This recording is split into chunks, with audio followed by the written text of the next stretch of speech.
अस्सलाम वालेकुम प्यारे बच्चों, हमने अशरी कसर की आम कसर में तहवील किस तरह करते हैं उसकी हिदायत पढ़ी भी है और सुनी भी है। अब उसकी मिसालें हम हल करेंगे। यहाँ एक मिसाल दी है 26.7, तो हम इसको आम कसर में इस तरह लिखेंगे 266/10। 10 क्यों लिखे?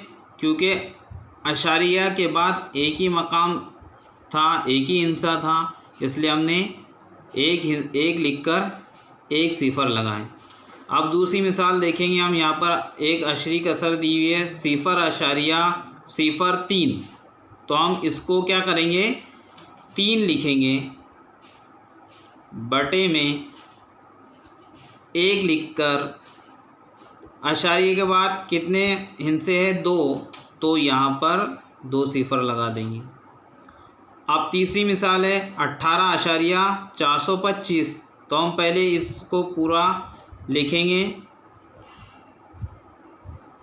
18,425 बटे में 1 लिखेंगे। और अब अशारिये के बाद कितने हिस्से 1 2 3, तो यहाँ पर 3 सिफर लगा देंगे, 1 2 और 3।